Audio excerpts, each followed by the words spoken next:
And now, back to Fox Sports, continuing coverage of Cam Newton versus something.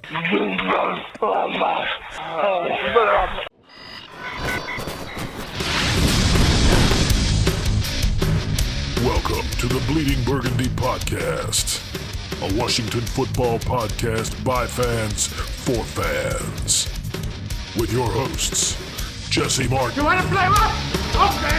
Say hello to my little friend. John Taman. Quiet, numbskulls, I'm broadcasting. And Keith Gray. The King, your Majesty.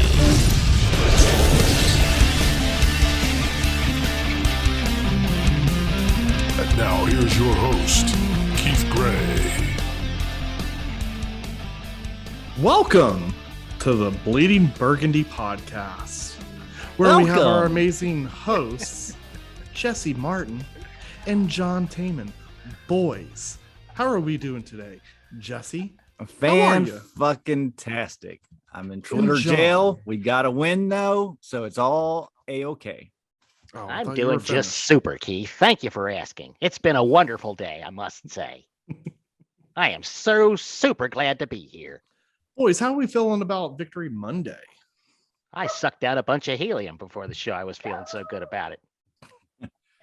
Yeah, no, 2 in a row. I mean, it's been My dog likes it. A minute. But I guess things are starting to turn around. It's kind of normal. I don't know why. I'm sorry, my dogs, whenever the show starts, they're like, fucking A. So, you know. That's all right. My wife's on a phone call. It is what it is. This is life, fellas. That's life. What it is. Yeah, so we got to win. I felt great about it was a good win. And it was a good Victory win Monday's for Rivera. Mm-hmm. It was a good win for Rivera. It was a good win for the team because I said so on Friday's show. If they'd have lost this week, that would have been a letdown. They would have lost to Cam Newton. That would have been a letdown after the big win against the Buccaneers. Keith, you weren't here for that, but I was saying, that's a team that we are supposed to be somewhat level with. All right, well, we stepped on top of them. And I'm going to say this one more time. And by one more time, I mean at least 10 more times. Fuck that Carolina defense. Bunch of elite punks. Motherfuckers. Everybody tells, oh, that's a good defense right there. That's a great defense. Fuck them. We marched up and down the field on their asses. And that's about it for me for right now. Yeah, no, you're right. We actually ran the ball down their throats. Taylor Heinicke probably played his best game as a pro. He's played his best game since last week. Yeah, he had probably about 5 passes last week that could have been intercepted.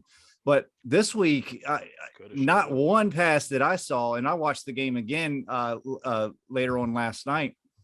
I didn't see any bad throws besides that one that could have been a touchdown to Terry where he kind of threw off his back foot. He made it happen. That one. Yeah, he made it threw happen. 2 of them off the back foot that I saw that I was like, what are you doing that for? But yeah, he was great.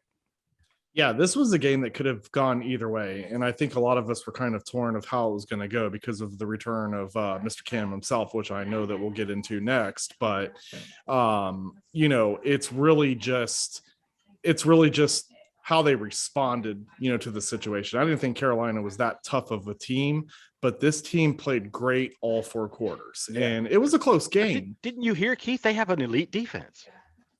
Yeah, it was a little weird because I didn't really see it too much. But what I did see it was a little nerve-wracking when Carolina got the ball in their first possession and marched down the field. You're kind of like, oh, shit.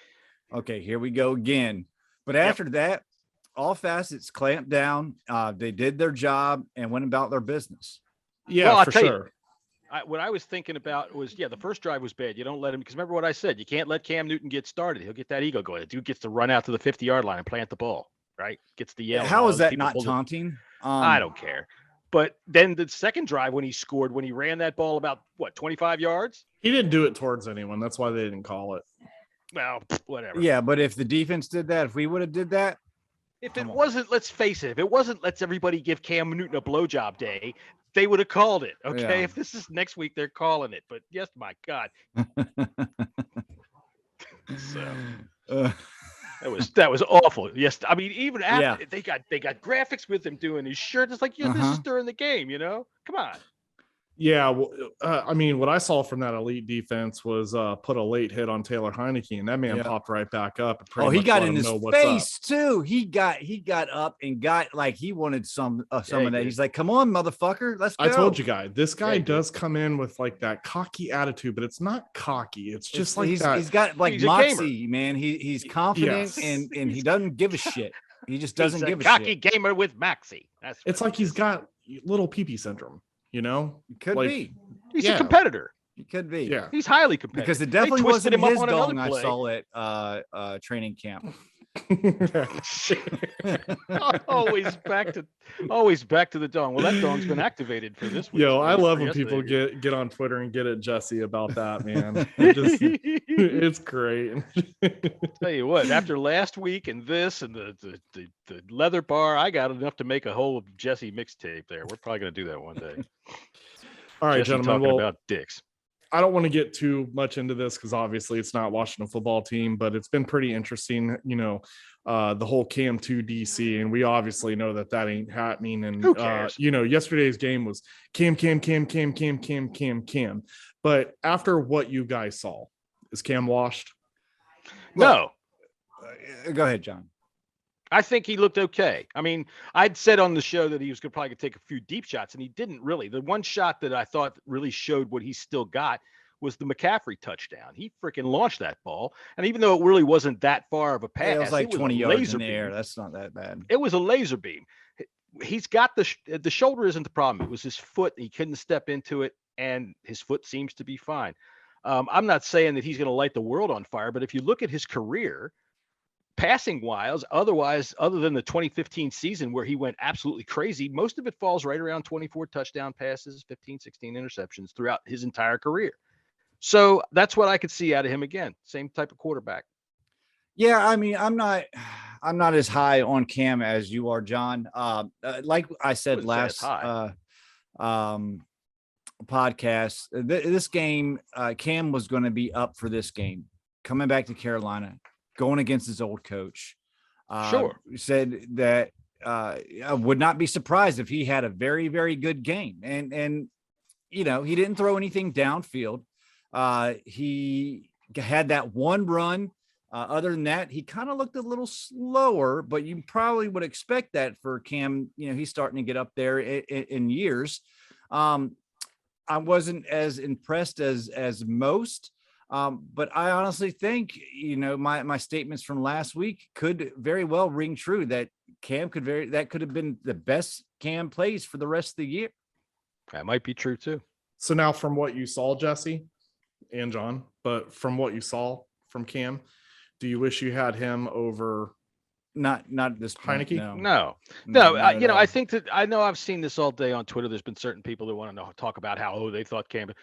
Not every situation is equal, okay? Just because he comes back to Carolina and plays all right, because he knows DJ Moore, he knows the city, they know him. So, but here's a whole different story. It wasn't like he lit us up either. It was a McCaffrey show. It really wasn't. His throws were dump offs and a couple intermediates. He wasn't lighting the field up. There was no throws downfield. The longest one was like 22 yards. That was one to McCaffrey, and that's it. So you can't really say one way or another, to be honest. Right. Every situation's different. You can't just say. No, I never wanted him here. I'm glad he's not here. And yesterday did not sway me any way towards wanting him here whatsoever. I agree. What about you, Keith? Yeah, you, Keith. What do you say?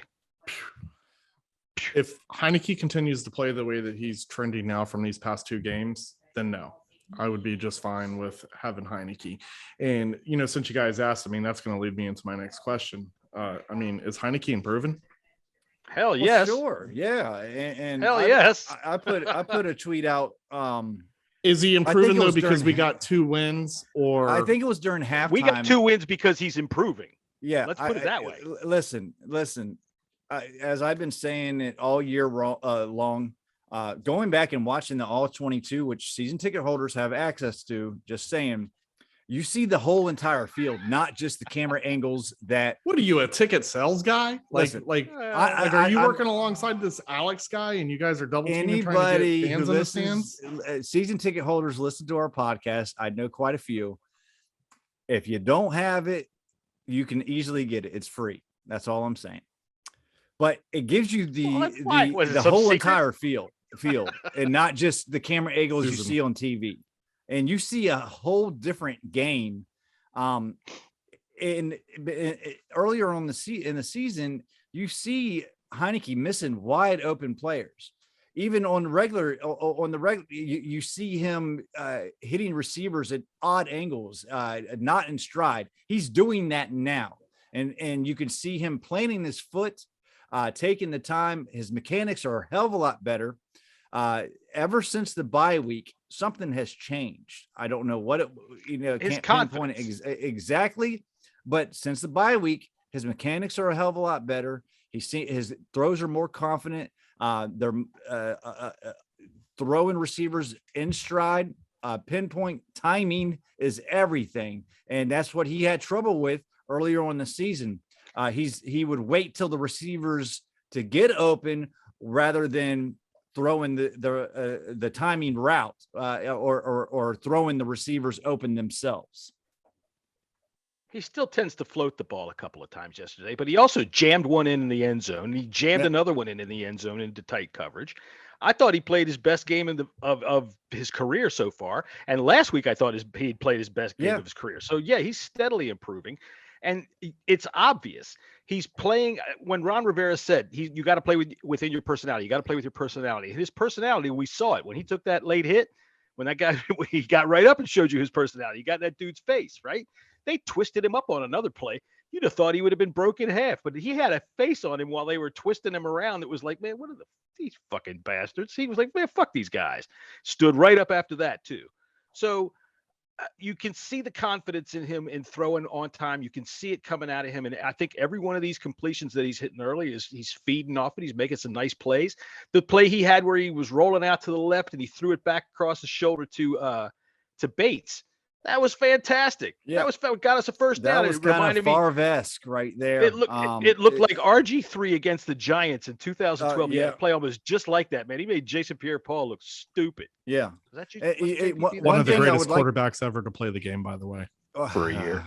One thing that I would like to see him do better is not hold on to the ball as long as he has. He's taken some sacks that are his fault. The offensive line is playing is playing great. There's opportunities for him to get a couple more rushes or throw the ball away. It's okay to throw the ball away. He had some good runs. Force anything and force interceptions, but got to get rid of that ball, whether it's thrown out of bounds or taken off and running. If nothing is open downfield, because he's been taking some sacks lately. That's hurt the team. Yeah. See, I love what you guys are saying, but are we just saying this because we're winning? Well, no, we're winning because he's doing these things. That's the correlation of the whole thing. Right. I mean, the play calling has not changed. We're winning because he's of playing better. Well, we already know your love for playing Scott. Better because the defense is playing their part now too.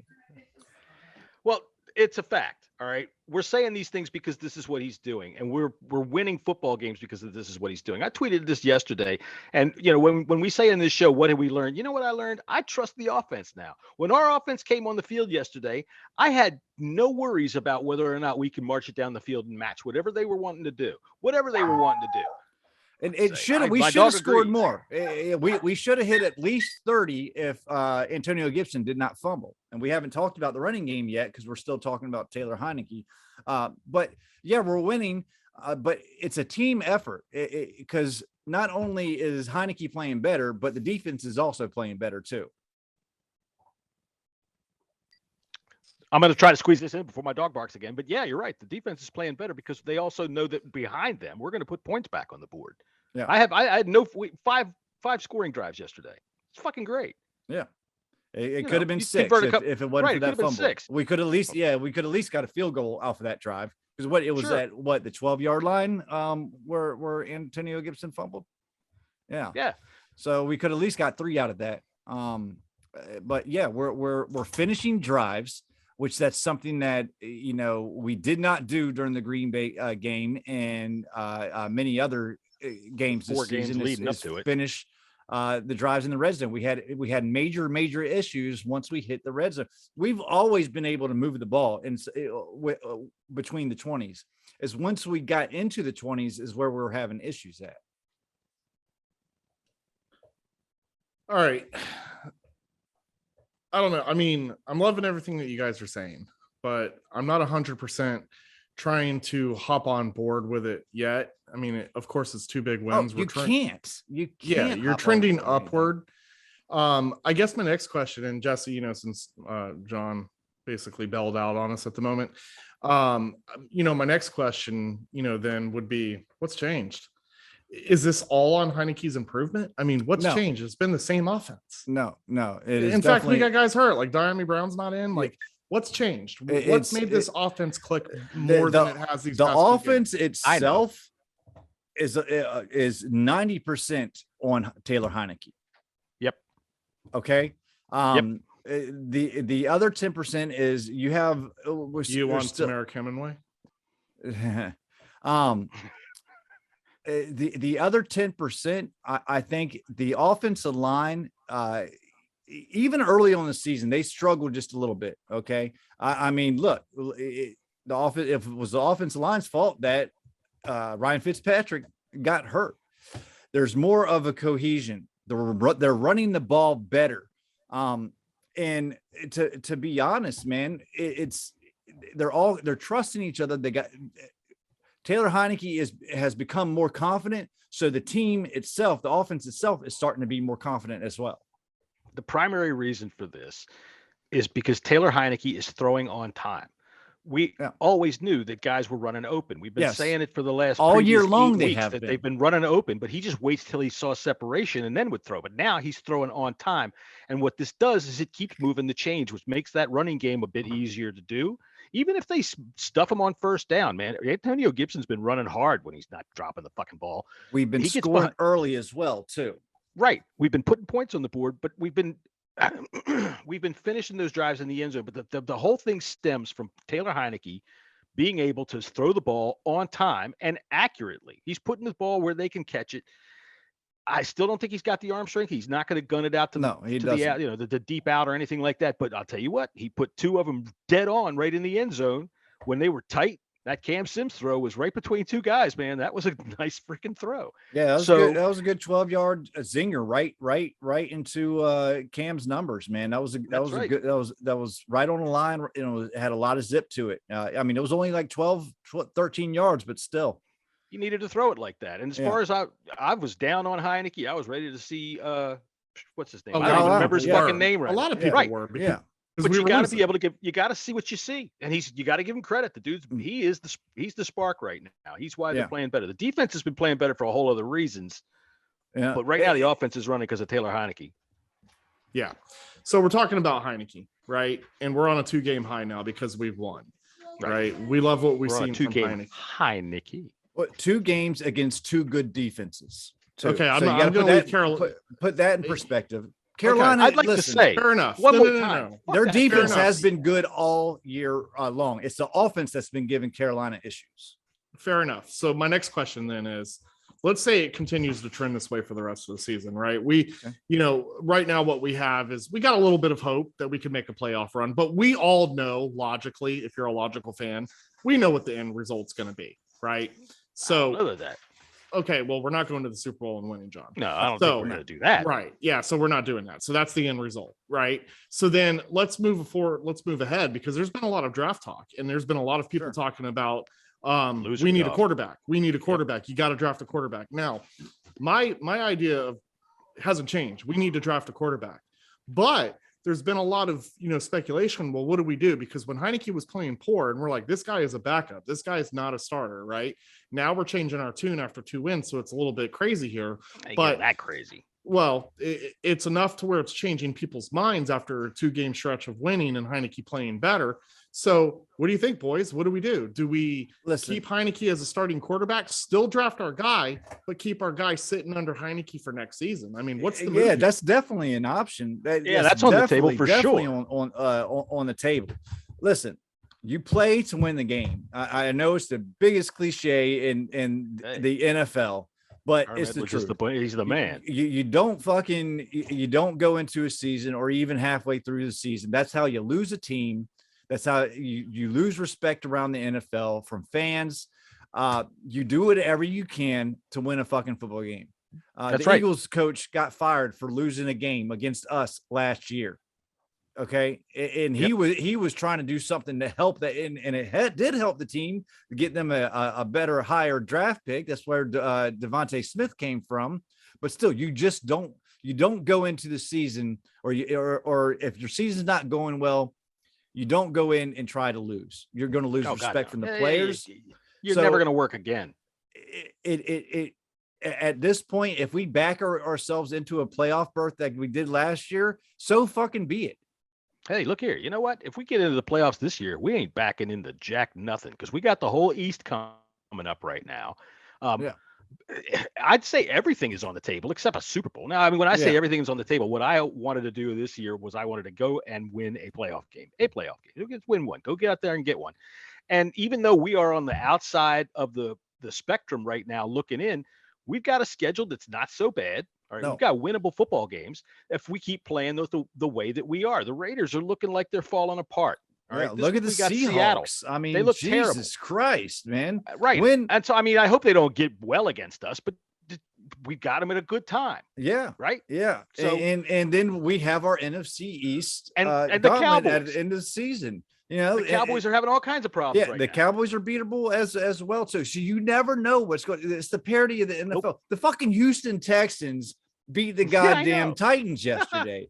It's the parody of the NFL. You never fucking rough, no. Man. It's crazy, man. It's crazy. In my work, in 3 weeks we had the Jaguars beat the Bills, the Washington team beat the Buccaneers, and then the Texans beat the Titans. For the past, we found out yesterday. The past 4 years in my work pool, I'm always out of 50, between 50 and 60 people. I'm always in the top 5. It switches up every week because it's so fucking crazy. You just don't know. I like it. Like I've said a million times, because I like to brag and talk about myself as always.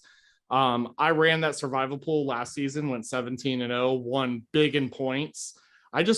There was a lot of games where I was getting lucky where I was picking the top game that was, accumulating the most points for a win. And this season, you just can't predict it. I mean, there's multiple bad teams, but those bad teams have fight in them. Yeah. So you might pick a game that you think clearly, oh, this team's definitely going to win. And that's not the case. Or if they do win, it's not by much. Yeah. But yet you have games that you wouldn't expect it. Like you got the Eagles beating the hell out of the Saints. Right. And like the other games that you guys mentioned that's happening, there's no way you can predict that. I look at the fucking Lions. They went out. Well, no, they fucking got beat again. Well, I know, and I picked them because I'm over here last week talking my shit because I'm ahead, and I'm like, hey guys, I'm gonna gamble this one and go for the Lions. Fuck you, Lions. You know what? Did you hear what the coach 10 said? To the Browns. I think that was the final score. But yeah. Anyways, like what you guys were saying though, this season is. It's so unpredictable, and we're seeing it with our team because, we're right in the thick of it. We are in the thick of the playoff race right now. We are one game behind. Yeah. Well, we're in the thick of the schmuck part of the playoff race. We're on the outside looking in, and it's a long way to go. But we've got a favorable schedule for the way we're playing right now. Right, which is if we keep playing this way, it's on the table for sure. Sure. Yeah. So it's all about. It's not about draft position. Anybody wants to talk to me about draft position? That's that's out of the picture at this point. And like I said, even if we get down to the end and then get knocked out, and don't make the playoffs, but we freaking made a push for it. That's how your players grow. Don't worry about draft position, because if there's a guy that they absolutely want, and we're talking quarterback, they're going to go fucking get him. Yeah. Okay. They'll make him Exactly. move. Well, maybe not. Ron doesn't move. He doesn't. Well, I mean, he thought about it last year. He thought about it last year, but there's moves. There's veteran moves that they can make. There's moves still to be made. Yeah. It just really depends on where your coach is at in his contract and where he wants to be with his team, and kind of go from there. I think, again, we're going year 2 with Ron. There's no code red going on here. And what we're seeing with our team is the same consistency that it had last season. We were bad last season. What made us seem so bad this year was because it was consecutive losses. You had all against the great because there was hype in the offseason too. There was hype in the offseason. We played a really hard. We played a lot. It was a real hard schedule, and we all said so far. Look, we killed ourselves by going 7-9, winning a division, and playing a tough schedule. But listen, that tough schedule is kind of showing us who we are as a team this season. Yeah. And for a while, with the consistent losing, it showed that we weren't much of a team. But then again, we're trending upward the same way we did last season. Yeah.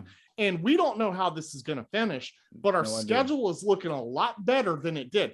Sure. I think this year, the reason why it was so bad, because we were always looking ahead. So as soon as we would lose, we'd look ahead, and you see the teams like Kansas City, Green Bay, and you say, no way we're winning these fucking games. Exactly. Right. Exactly. And so it was the worst doom and gloom season as a fan that I've ever seen from this fan base. If I recall, one of us that is on this podcast right now that goes by the name of Jessy said Friday, there's no way we win this game. Oh, I'm picking us to lose the rest of the fucking way. I'm just letting you know that right now. If you had your finger in your ear when you said it, you better stick your finger back in your ear. Listen, I call Jessy the new Keith, man. I live through Jessy now. Jessy says everything that I think, and I absolutely love it. But the question was, are we comfortable with Taylor Heinicke if we were to draft a quarterback and have him be the mentor and the bridge quarterback? And at this point, if he plays like this, then I would be comfortable with it, because A, he's playing okay, and B, he knows this offense. He knows this offensive coordinator. He could be a very good bridge instead of bringing in like a Marcus Mariota or somebody like that to be a bridge, who's also going to have to learn the whole thing. So if he plays like this, sure. Yeah. I think it's all on the table for him. Sure. Right now, you got the tale of two Heineckes. I mean, if he can wipe out, there's the title of the show. Tale of two Heineckes. All right, I like it. If he can, can close the book on the bad Heinicke and just continue on the trajectory that he's on these past couple of games. Look, he's played well before. He's played well in Atlanta. He played well versus the Giants. He even played well. Not like this. You're right. But he's played well his best. The first time we played Tampa Bay last year in the playoff game. If he just cut out the mistakes and play with the confidence as he's playing with right now, he could. Who knows? Who knows what's going to happen? And I can tell you right now, and I think we've all done this as fans. We go up and down with this guy. Sure. Because it's like we love his story, fans right? We're fans. We want to be successful. So in order to do that, he's got to be successful, right? Right. So you ride that train. Then you see that he's playing horrible. And you're like, this guy's, we got our answers with Heinicke. But as fans, we forget that it's not always all on the quarterback. But yet at the same time, we're still going to say it's this guy's fault.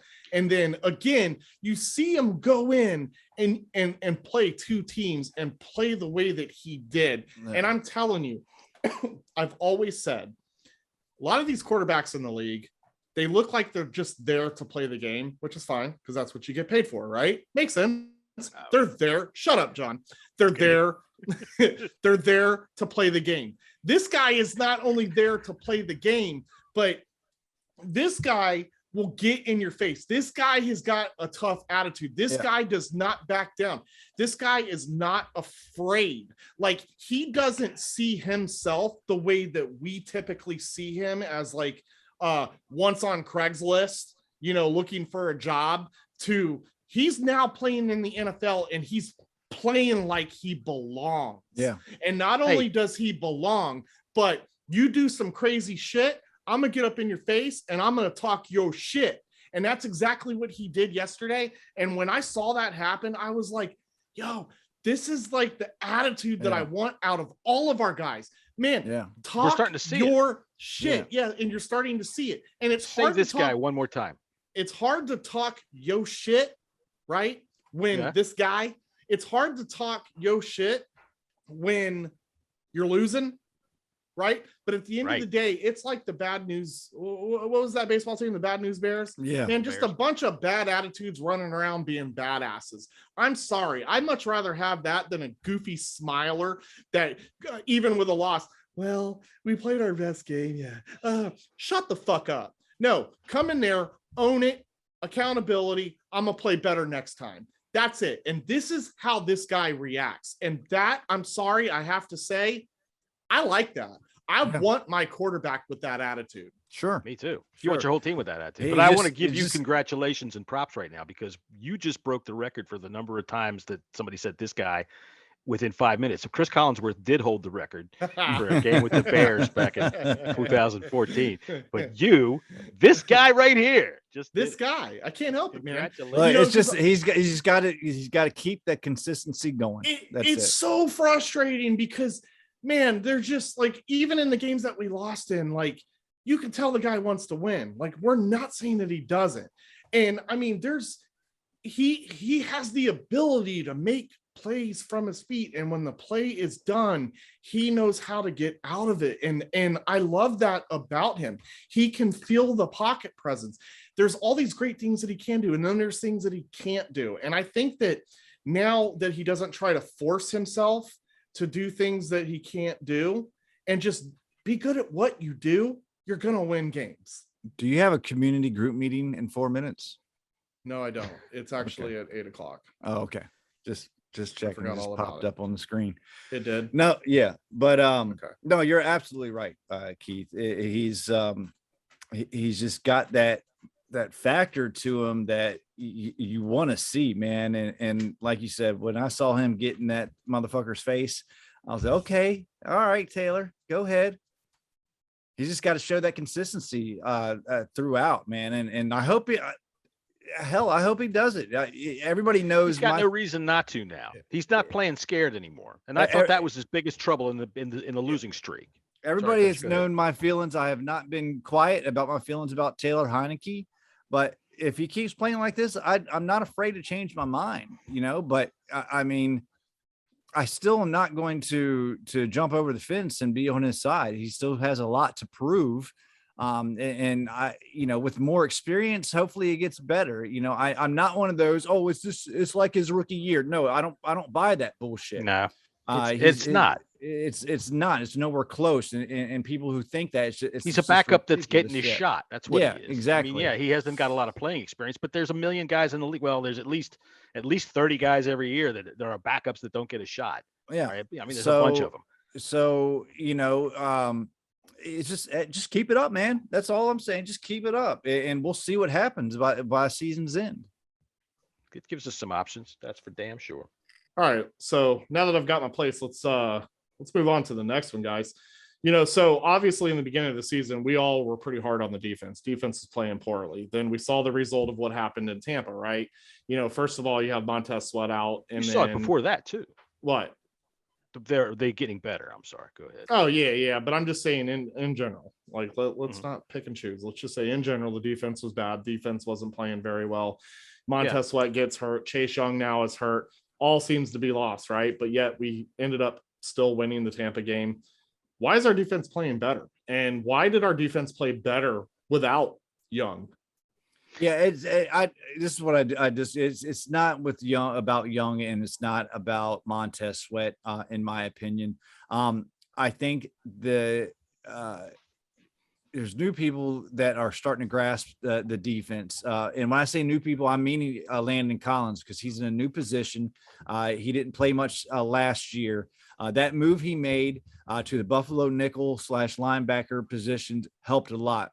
This defensive back group, they're playing a lot more sticky coverage, and that's helping our defensive line as well. You're still not getting the sack numbers, but I'm not putting this like some people are that we're playing better because Sweat and People Young are pinheads. are out. They can only see things through either or situations. That's all. The linebackers are playing so much better now. And that helps out as a whole. Shout out to Cole Holcomb, man. Yeah, we gave that guy hell in the beginning of the season. Yeah, but you know what, man? All of the games that we've seen so far, that guy is running around all over the field. So shout out to him. And that penalty, that horseshit penalty where they called him on a horse collar was horseshit. Oh yeah, it was bullshit. He chased that man down, and look, that was his guy. He should have covered. That play should have gotten. But listen, shout out to the linebacker play. Go ahead, Jesse. Now look. I forget the numbers on third down. We're so getting. Remember, we talked about this. We were so good on first and second downs, limited them. We just had trouble in the beginning of the year on third downs. Well, for the past 2 games, I only got the Panthers game in front of me. They were 2 of 9 on third downs. That is fucking amazing. And we were giving up 60% on third downs, but 2 of 9. I know versus Tampa, the numbers were very, very similar. So that plays a lot into it. And we've seen a steady uptick ever since I think the Green Bay game. Even even the score wasn't indicative of it, but even the Kansas City game, you started to see the defense starting to play better during that game. And then every game that's gone by, the defense seemed to be playing better and better and better. And like I said before, we were really, really good on first, and the defense was really good on first and second down. It was third down that killed us. Now we're starting to be good on all 3 downs, and that's helping out a lot. And a lot of that has to do with the defensive back group. Look, that for the one, the scheme has been changed. They've done a few different things now that I think that they've done with the linebackers and with the defensive ends, flexing people in and out and trying to cover these freaking tight ends that have been running free in the underneath. They did make the move with Landon Collins, and that's paid big time dividends. I tell you this, since that Kansas City game, we have given up 24 points. That's the highest we've given up to the Packers. 17 points, 19 points, and 21 points. Yeah. You should win these games. Yeah. That's why it was so aggravating, and everybody was so up in arms about Taylor Heinicke after the Broncos game, because God damn it, you can win that game, man. That's right there for you. But now I'd have complete confidence that he'd win that game. If we played Denver today in that game, we beat him by 30 points. Yeah. And going back to the Tampa game, we held Tom Brady 4 of 10 on third down. Yeah. Think about that. That's that's Tom goddamn Brady. They're starting to play to these defensive backs' strengths, and I think that Jack Del Rio, said, okay, I got to make some adjustments too. This all happens pretty much around the bye week. The big move to me, I think, was moving Landon Collins and getting him away from covering people downfield and getting him down in the face. He's even been better in coverage. He was all right yesterday in coverage, chasing guys out into the flat. So I'm still aggravated that they wasted so much time making him do what they knew that they should do with him. They knew it back in the spring. I think a lot of that has to do with money, man. So that's bullshit. It is. But change the culture, then you stop letting the fucking money decide what the hell you do on the field. Well, that money was here. That money was here well before Ron got here. Well, unfortunately, his fault. Change the culture or not. So I think what we did here, gentlemen, is obviously with Chase Young being drafted number 2, we had very high expectations for Chase Young as a pass rusher. Sure. Absolutely. Sure. Right. Nothing should change. No one's wrong for feeling that way. I do think, though, that what we did is we put the entire team in Chase Young's hands. And I don't think that's necessarily a good thing to do for a defensive end, because he can't control anything that happens on the offense. And you need an offense to score points in order to help win games. I think that Chase Young is our pivotal guy. He is the face of the franchise, but I think that we need to dial back on that a little bit. Let him be great in his position, but let him do what he does. He can change games. Obviously when he is healthy and he is playing well, he can be a change maker, but at the end of the day, he's not the quarterback. No. And this proves to us that a defensive end is not better than a quarterback when it comes to drafting. We need a quarterback that's actually going to take this team down, that's actually going to score points. And it's obvious. I'm going to pull a Jessy here. You got to score more points than the other team in order to win the game. Chase Young can't do that. I don't think there's a person on planet Earth that doesn't know we need a quarterback. I really don't. I think you could probably climb up to a mountain in Tibet, way up on the top. But we treated Chase Young sitting there and said, yes, you need a quarterback. But we have treated Chase Young as if he is the quarterback of this team. The team, because we don't have much star power on the team. But it's been said many times. He is the face of this franchise. Well, of course, because we ain't got anyone else. Yeah. But does he become Chase Young the face of the franchise though? If we got our stud quarterback, Chase Young is going to be great. I have no doubts about this. A lot of people have sophomore slumps. Players, it happens every single year. Big players wouldn't have a cliche called sophomore slump if it didn't happen. It happens. I think much like I think it was Joey Bosa. I believe it was Joey or Nick. Same thing happened to him. He had a great first year. He struggled his second year. Then he got hurt. He came back after same fucking injury too. He was struggling before he tore his ACL. But I guess when he came back, I don't want to say anything, but he tore his ACL on purpose because he was struggling and needed an excuse. People actually said that shit.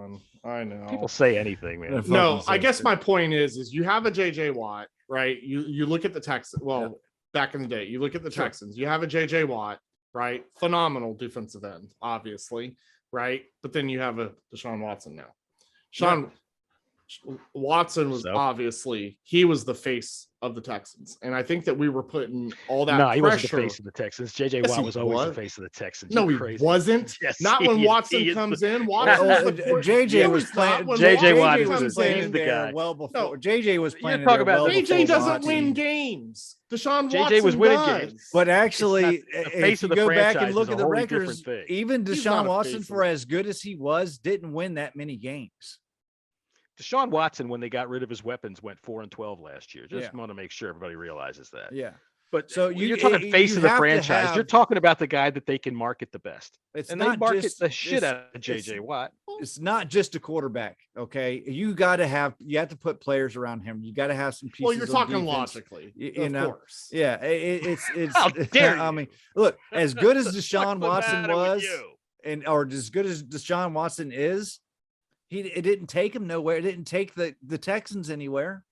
I tell you what, it could have taken him somewhere, except in the second quarter of that fucking playoff game, the Texans fucking head coach, Bill O'Reilly, went, "Hey, let's try to fake a punt from our own 15-yard line. That'll work." And everything went to hell right after that. Yeah. And I mean, everything. That franchise went right off the cliff right after that. I guess my point is I feel like as us fans, we put all the pressure on Chase Young because Chase Young is the only marketable guy right now. Drafted in the top 5. It's the same thing. Well, but one thing that we can kind of hang our hats on, and it's kind of showing right now, is we do have some pieces. Okay, we do. We have Terry McLaurin. If Antonio, we have some step up pieces too. If Antonio Gibson can fucking goddamn hold on to the fucking ball, when he got set for that whole second quarter, he balled the fuck out once he got back into that game. Yes, he did. J.D. McKissic is a great piece. Even though he's a second tier piece, he is a great piece for this team. Well, that's why on Twitter I was talking a lot of shit. DeAndre Carter. Well, DeAndre Carter too, but that's why on Twitter I was talking a lot of shit. After the Gibson fumble, I'm like, bro, you got to sit this game. Like, you got to hold on to that ball. Well, I only said that because I know that we got McKissic, back there waiting, and we have backup that can actually do the job too. Even though Antonio Gibson was running well before that fumble, but it's like at some point, bro, you got to stop doing this, and. But again, there's reason for my shit talking because I knew that we had someone to back it up. What I've seen so far is our main guys go down. We have step up guys. Yes. And that's something that we haven't had in the past for so fucking long. We have depth. That offensive line. Yep.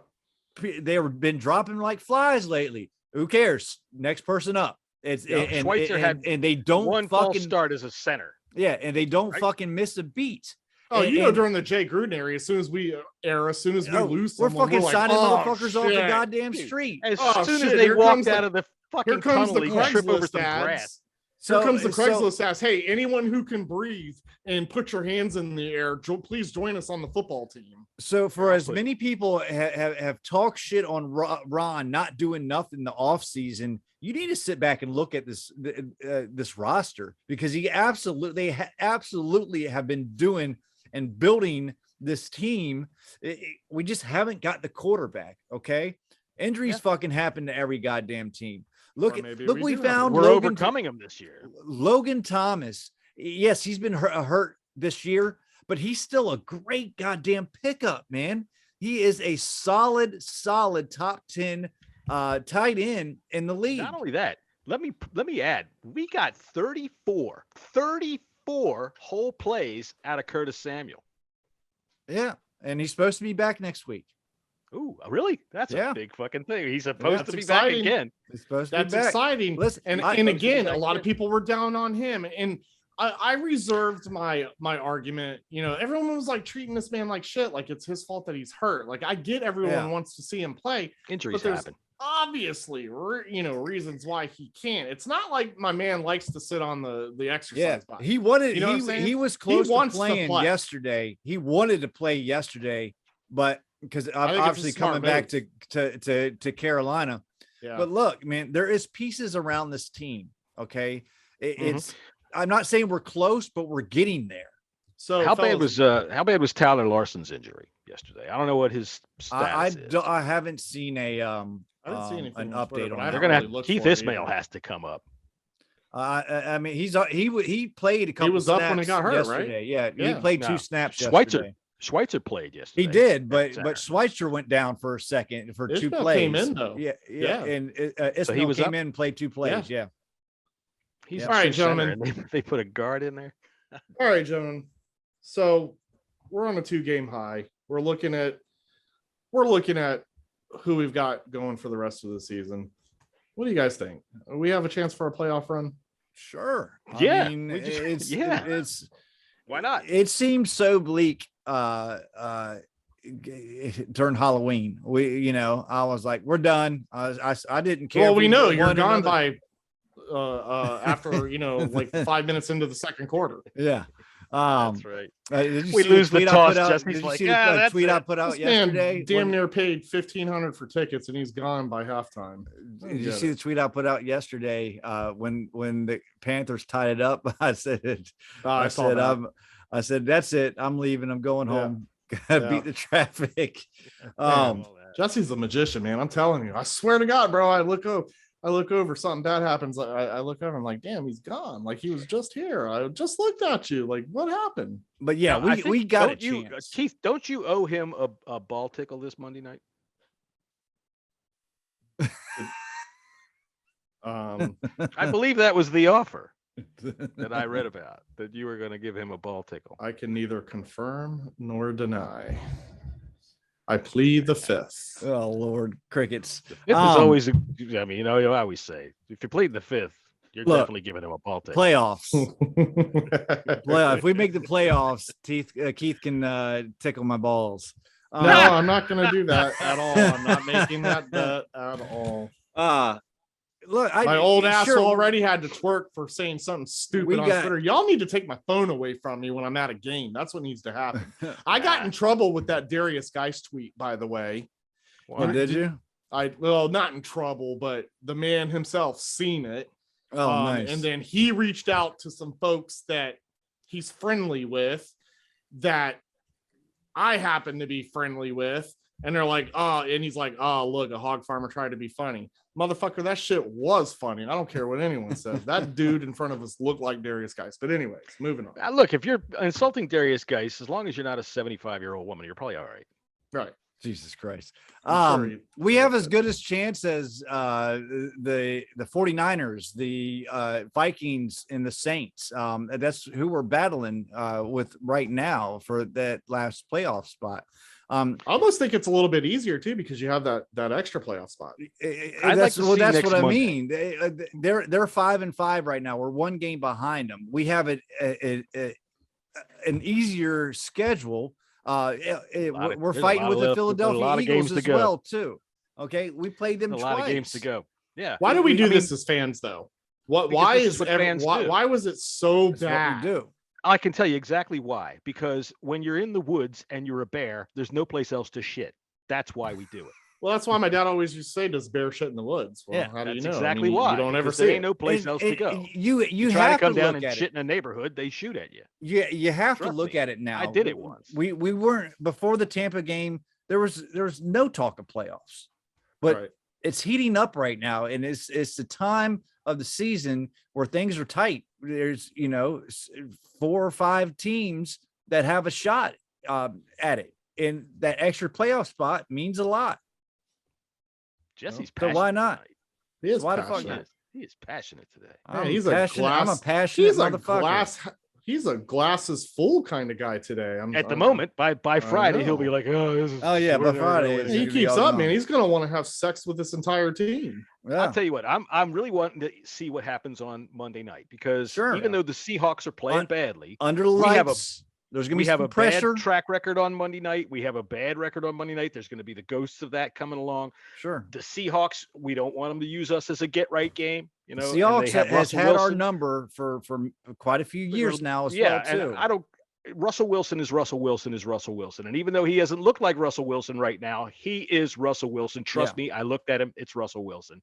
Yeah. So and let me see one more time. Russell Wilson, this guy. Fuck you, Chris Collinsworth. Anyway, so I want to see what happens when we play against them on Monday night. Now, granted, if they come out flat, fine. I don't mind. Go out there and beat them. Trounce them, as a matter of fact. Go out there and establish yourself as a team that should be better than a team that's playing flat. If you go out and you get yourself handled by a team that's playing this flat, then we can take some of these things maybe off the table. This game coming up, groaning a little bit again. It may sound kind of funny, but this is the biggest game of Taylor Heinicke's career coming up on Monday night. Say it like this. This is the biggest game of Taylor Heinicke's career. This is the biggest game of Taylor Heinicke's career. That was terrible. This is the biggest game of Taylor Heinicke's career. You sounded like you were from Tennessee. All right, well, gentlemen, that was actually the last topic, was to talk a little bit about Seattle. So let's just go ahead and drop that one. I know how you guys feel. I completely agree as well. This game, I think, is going to determine where we stand as a team and if we can push forward in our division. And I do think that it could give us a little playoff push. Obviously, I'm not expecting much after that. But if we, you got breaking news? No. Okay, well then don't interrupt me, bitch. So anyway, dog needs to go out. Yeah, right. His girlfriend texted him. She's ready for a quickie. Listen, I do believe we do well against the Seattle game. It's going to give all the fans even more hope than we currently have now. I think that we do. Sure, we can do a little bit of a playoff push and not finish this season out as bad as we thought we are, and I'm okay with that. I like where this team is trending so far. So I'm a little nervous about Russell Wilson, though. I'm not going to lie. This guy can run. Russell Wilson. It's Russell Wilson. Trust me when I tell you. This is Russell no Wilson Cam is Russell Newton with his legs. This is Russell Wilson, who's actually fast. Russell Wilson. I'm nervous that our defense might have a hard time with that. However, this is going to be a statement game, like Jessy said, on both sides. It's going to let us know exactly where we are within this playoff run. And it actually, you beating Seattle, even though I know they're not the dominant team from the past, it might give you hope that maybe we can get past a first round game and advance further in the playoffs. It's Wilson Russell.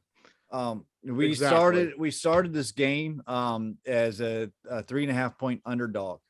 Today it moved to a 1 point underdog. And now the ESPN Power Index matchup predictor says we're going to tie. Ooh, we have. So I mean, look, Seattle's just their not a offensive scary line team, is man. not good. No, their offensive line is not good. They've been giving up pressure and letting freaking him get hit all the time. So what I would also recommend is while he's here, Jessy, Keith, you're the ambassador. Go to Russell Wilson's hotel and show him around town. Say, look, we're going to be in the market for a quarterback this offseason, and you have been getting your ass beat. Remember last year in the offseason, he was complaining about that shit. Russell Wilson's going to be on show the you move. these neighborhoods. Russell Wilson and that's will what not be a scares me. Seattle Seahawk next year. Well, and that's what scares me about this game because his offensive line isn't good. So therefore, he is going to be pressed to run a lot more. And I just feel like we don't have the defense that can contain that. Well, but I think we contained Cam Newton. Other than that one run yesterday, but Cam Newton's not fast though, man. He's just a big guy. You know, He's a it wasn't hard even guy fast to what contained Cam Newton. He was trying to run some old fashioned fucking read option, and we were ready for it, standing there waiting for him. Smith Williams kept saying, "Nope, you ain't doing that." Every time he tried to freaking fake that hand. And Russell Wilson doesn't run the read option much anymore because he's starting to get up there either. So it's about containing him. Russell Wilson's danger is the fact that if you let him run around in the backfield long enough, he's going to find somebody downfield, and he will make that big fucking connection. That DK Metcalf has also not been very effective this season. He's not been very good. So don't let him get right. We definitely have you got a team that's down. You put your freaking foot on it. We have not seen the get right boys in quite a few weeks. Let's not start Monday night. Yeah, I agree. All right, guys. Well, let's finish this up on a positive note. Who's your game ball? Well, let's do goat ball first. I want to finish positive. Okay. Who's your goat ball go to this It's game? tough. I'm gonna have to say Antonio Gibson. 2 reasons: the fumble and not getting out of bounds at the end of the game was a bone. When he got out of bounds, that guy had him by the head. You guy threw him out of the. You got to go where your head goes. You know, but you don't run. You don't run. You don't run to the sideline. That just that's just a big no-no. Earlier. So he got a poor version of Skip Bayless. Oh, please, for God's sake, don't you call me anything like staying that asshole. Skip Bayless. John, I know the National Football League. My Dallas Cowboys. Oh, I hate my Dallas Cowboys. We used to pick on him. Well, never mind. I used to have another podcast in the day, and he was one of our favorite targets. I forgot what I was saying until he called me Skip Bayless. Goat balls. I'm all hurt. Oh, Skippy. Goat balls. You know, I'll tell you what. I will give. This is not a game ball or a goat ball. This is just a nothing ball that goes to Tamarick Hemingway for staying on the fucking bench and completely out of the fucking game, because that's the best place for you, buddy. The last time we saw you, you were getting fucking run around, run over, and run behind all over the fucking place. That's true. So I'm glad that we only got to hear your name get called because you got signed up to the major squad. It's hard to find one. It's hard giving Antonio Gibson a goat ball because he ran so well after that fuck up. But still, I mean, the rest of the team played very well. I just don't see anybody else. Make those kind of mistakes though. You deserve. He deserves the goat ball. Yeah. I can't find a goat ball. What about you, Keith? It's okay. One? You don't have to have one because I was going to say the same thing. I knew someone was going to say Antonio Gibson, and to me, that's the only one. Yeah. That's about the worst play that we had. I mean, it was bad play, but we didn't have very many bad plays. Yeah. All right, gentlemen, let's finish this up positive. Jesse, game ball. Man, there's plenty of balls to go around. Hey, plenty of big old hair. Marty and Jesse's pants. Jump in and have a ball, everyone. I mean, you could start anywhere. I mean, Taylor Heinicke played an amazing game. You know, I'd give him one for sure. John? Yeah, that's mine. That's mine. Taylor Heinicke played a fucking great game. No, bitch. Give it to someone else. Well, then I will give it to Terry, because Terry once again had another great game. Made 100 and some odd yards, excellent touchdown. Contested touchdown. The dude had him by his head when he caught that touchdown pass. So yeah, I'll give it to Terry McLaurin, because look, on Terry is an assassin. Seth Wilder, I think he's from the Next Gen Stats. Named Seth. He put out the catch probability of those his 3 toughest catches was 28%, and he caught all 3 of them, which is fucking that's amazing. Almost 29%. It's almost 29%, and 29 is almost 30% as well too. We could keep going. I've heard that this is continuous. It could be. Guys, here's the part where I get overly too excited to present my game ball. You ready? Okay. There we go. Jesse, John, my game ball goes to the one, the only, Troy Apke, motherfuckers. He saved it. He saved what could have been the fall of this team. You and everyone on Twitter can hop off that man's nuts. My game ball goes to Troy Apke. You're a hero, sir. I haven't been on his nuts since preseason. I appreciate your service, Mr. Apke. Thank you. That fumble, DeAndre Carter's been playing so well. He caught another touchdown. That's 3 games in a row. What a great pickup. Yeah. He hits that. You know what I love about this too? No one saw that coming. They liked him. A lot of people liked him, but no one saw his success this way. It all went to Diami Brown, right? Sure, And now Carter's getting the love, and I love it. John's our first preseason podcast. Carter. Our first preseason game, I gave him our game ball. Yeah, that's what I did. Step up guys. Our step up guys are playing better than our starters. He had shit happens. Well, he runs so hard and he hits that pile so Humphrey's fucking hard. Catches. I know. They go backwards. He's like a bowling ball. I thought he got knocked out one of those runs. Forget which kickoffs. Yeah, he got stuck pretty good. That linebacker nailed him. And but he got right back up. But Troy Apke saved the fucking day. He that could have been a game-changing, momentum killing drive right there. Football is momentum, and when you have it and you're doing things right, the good things happen to you. We've seen this Shout out happen. to our kicker for luck's a real thing. Joey Sly is 100%. He's our guy. That's right. He's our guy. Don't ask why. It's Joey Sly. Shout out to the coordinators, Scott Turner. I got a lot of reaction. Spooge on your nose from Scott Turner. He is the real deal, and anybody can argue with the fucking wall. He is a good offense coordinator, and he's here to stay. Yeah, I think so. Okay. He's been doing all right. Can't complain about it. It's been a great show. Great show. So.